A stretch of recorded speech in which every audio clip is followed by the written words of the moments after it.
మీ business ఏదైనా మీ ఊర్లో promotion చేయాలంటే అది సుమన్ టీవీతోనే సాధ్యం. ఇప్పుడే సంప్రదించండి.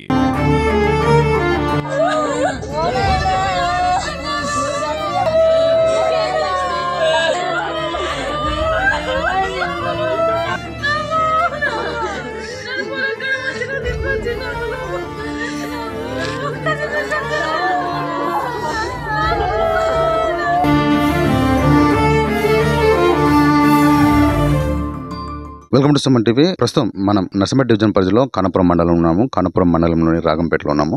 ప్రస్తుతం మనం కృష్ణ ఇంటి దగ్గర ఉన్నాము. ఇక్కడ వాళ్ళ బంధువులు ఉన్నారు. వాళ్ళ బంధువులను అడిగి కొన్ని విషయాలు తెలుసుకున్నాము. అతని నేపథ్యం ఏంటిది, తన వ్యక్తిగతంగా ఏం చేసేవాడు, ఇవి గురించి. ఏం పేరమ్మా మీ పేరు? యశోద గారు. చెప్పండి, మీకేమవుతాడు కృష్ణ? అంత మరిది. ఎట్లా జరిగింది?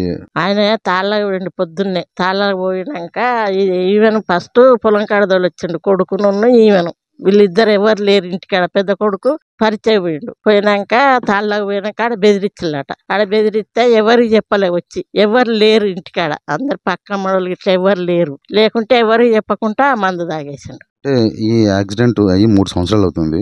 4 సంవత్సరాల నుంచి తనకి ఇబ్బందులు ఉన్నప్పుడు మీకు ఎప్పుడైనా చెప్పుకున్నాడా ఇంట్లో పరిస్థితి? ఇబ్బంది లేదు సార్. పోయేది కేసు పోయేది వచ్చేది ఒక్కడే. ఇక ఇబ్బంది ఏం చెప్పుకోలే.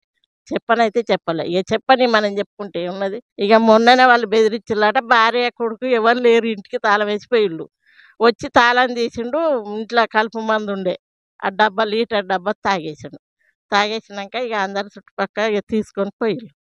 ఆ భార్య సుతలేదు ఇంటికాడ. తీసుకొని పోయి దాఖలు వేసిళ్ళు. దాఖలు ఎత్తే రాజేంద్ర ప్రసాద్ దాఖలు తీసుకుపోతే, బతకడు బాబు, మీరు ఎన్ని పెట్టుకున్న బతకడు, మీరు ఎంజన్ తీసుకుపో అన్నారు. అంటే ఎంజన్ తీసుకొని పోయిళ్ళు. ఎంజన్లోనే చచ్చిండు. రాత్రి 11 అయినాక. పొద్దున 9 గంటలకు తాగిండు. 11 అయినాక చచ్చిపోయిండు నైట్.